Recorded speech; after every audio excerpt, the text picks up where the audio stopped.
Jadi selain hari Rabu, hari ini hari apa aja Kak Raffi?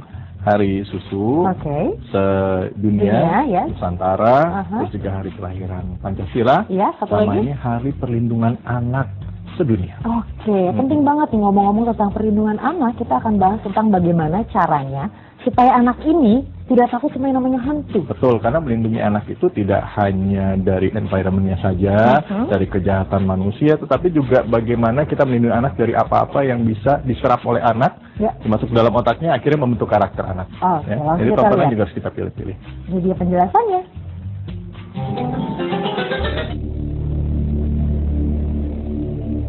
Cara-cara supaya anak tidak takut hantu.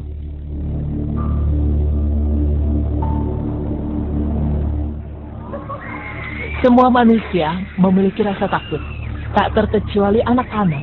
Seperti orang dewasa, anak kecil juga merasakan takut pada beberapa hal. Di antaranya yang paling sering menjadi penyebabnya adalah takut kepada hantu. Sebenarnya, anak kecil tidak mengenal rasa takut terhadap hantu. Konsep takut terhadap hantu muncul ketika melihat orang tua atau orang-orang di sekitarnya ketakutan saat ada hal yang berhubungan dengan hantu, seperti film atau cerita.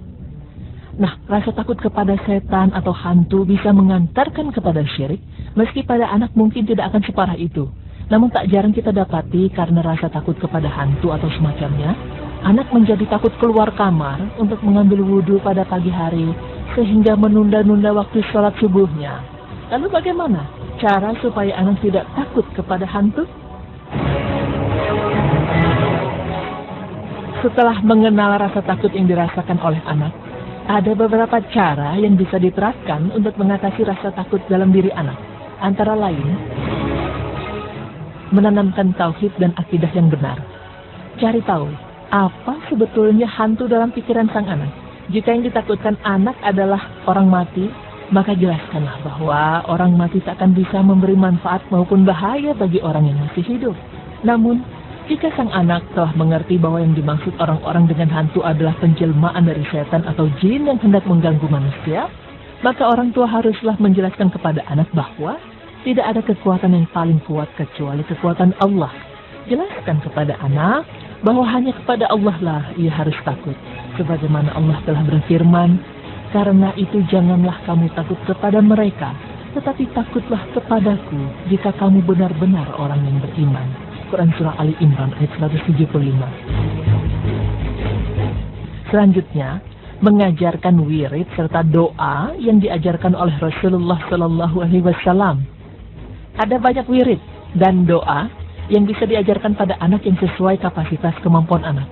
Tak hanya sekedar menghafal, tapi pahamkan mereka arti dari doa tersebut, sehingga mereka mengamalkan doa-doa tersebut dengan penuh keyakinan akan manfaat doa bagi dirinya. Ajarkan pada anak bahwa doa dan wirid adalah senjata dan perisai bagi kaum mukmin. Karena itu bila rasa takut menyerang, yang terbaik dilakukan adalah meminta perlindungan dan pertolongan Allah, Rabb seluruh makhluk. Kemudian cara selanjutnya adalah jauhkan anak-anak dari hal-hal yang mendatangkan rasa takut hantu.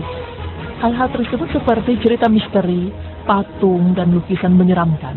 Lebih baik kenalkan anak-anak dengan kisah-kisah para nabi, sahabat-sahabat Rasulullah, maupun kisah sahih lain yang dapat mengajarkan anak keimanan, keberanian, dan akhlak yang baik. Sesekali ceritakanlah langsung dengan lisan Anda agar hikmah dan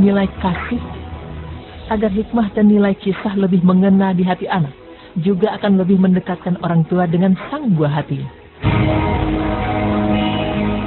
Cara berikutnya, ajarkan pada anak tidak menakut-nakuti. Anak kecil biasanya seringkali melakukan candaan bersama teman-teman sebayanya, kan? Dan tak jarang candaan tersebut bersifat menakut-nakuti. Beri pengertian kepada anak-anak untuk bercanda dengan baik, karena tak jarang rasa takut justru dirasakan juga oleh anak yang menakut-nakuti.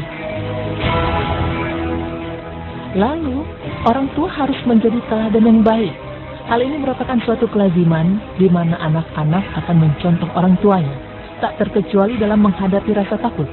Bila orang tua ternyata adalah seorang penakut, berusahalah untuk tidak menampakkan hal tersebut di depan sang anak. Sebagaimana kita tidak ingin anak menjadi penakut, maka latihlah diri sendiri untuk tetap tenang dan menghilangkan sifat penakut dari diri kita. Jangan pula menakut-nakuti anak dengan ancaman yang tak berdasar atau bertentangan dengan syariat. Terakhir adalah berdoa untuk kebaikan anak. Doa merupakan salah satu pokok yang harus dipegang teguh orang tua, namun tak jarang terlupakan. Doa orang tua bagi kebaikan anaknya adalah salah satu jenis doa yang dijanjikan Rasulullah Shallallahu Alaihi Wasallam akan dikabulkan oleh Allah. Termasuk di antaranya, hendaknya orang tua mendoakan agar anak dilindungi dari gangguan setan. Pemirsa beriman, orang tua hendaknya bersabar dalam membantu anak mengatasi rasa takutnya dengan tetap memprioritaskan pendidikan akidah dan tauhid pada anak. Demikian pemaparan kami, semoga bisa memberi manfaat terutama dalam cara-cara mendidik anak untuk tumbuh menjadi sosok muslim-muslimah yang berakidah lurus, beramal soleh, dan mempunyai ketakwaan tinggi kepada Allah. Amin. Sahabat-sahabat Rasulullah maupun kisah sahih lain yang dapat mengajarkan anak keimanan, keberanian, dan akhlak yang baik. Sesekali ceritakanlah langsung dengan lisan Anda agar hikmah dan nilai kisah lebih mengena di hati anak, juga akan lebih mendekatkan orang tua dengan sang buah hati. Cara berikutnya, ajarkan pada anak tidak menakut-nakuti. Anak kecil biasanya seringkali melakukan candaan bersama teman-teman sebayanya, kan? Dan tak jarang candaan tersebut bersifat menakut-nakuti. Beri pengertian kepada anak-anak untuk bercanda dengan baik, karena tak jarang rasa takut justru dirasakan juga oleh anak yang menakut-nakuti. Lalu, orang tua harus menjadi teladan yang baik. Hal ini merupakan suatu kelaziman di mana anak-anak akan mencontoh orang tuanya, tak terkecuali dalam menghadapi rasa takut. Bila orang tua ternyata adalah seorang penakut, berusahalah untuk tidak menampakkan hal tersebut di depan sang anak. Sebagaimana kita tidak ingin anak menjadi penakut, maka latihlah diri sendiri untuk tetap tenang dan menghilangkan sifat penakut dari diri kita. Jangan pula menakut-nakuti anak dengan ancaman yang tak berdasar atau bertentangan dengan syariat. Terakhir adalah berdoa untuk kebaikan anak. Doa merupakan salah satu pokok yang harus dipegang teguh orang tua, namun tak jarang terlupakan. Doa orang tua bagi kebaikan anaknya adalah salah satu jenis doa yang dijanjikan Rasulullah Shallallahu Alaihi Wasallam akan dikabulkan oleh Allah. Termasuk di antaranya, hendaknya orang tua mendoakan agar anak dilindungi dari gangguan setan. Pemirsa beriman, orang tua hendaknya bersabar dalam membantu anak mengatasi rasa takutnya dengan tetap memprioritaskan pendidikan akidah dan tauhid pada anak. Demikian pemaparan kami, semoga bisa memberi manfaat terutama dalam cara-cara mendidik anak untuk tumbuh menjadi sosok muslim-muslimah yang berakidah lurus, beramal soleh, dan mempunyai ketakwaan tinggi kepada Allah. Amin. Pemirsa beriman, orang tua hendaknya bersabar dalam membantu anak mengatasi rasa takutnya dengan tetap memprioritaskan pendidikan akidah dan tauhid pada anak. Demikian pemaparan kami, semoga bisa memberi manfaat terutama dalam cara-cara mendidik anak untuk tumbuh menjadi sosok muslim-muslimah yang berakidah lurus, beramal soleh, dan mempunyai ketakwaan tinggi kepada Allah. Amin.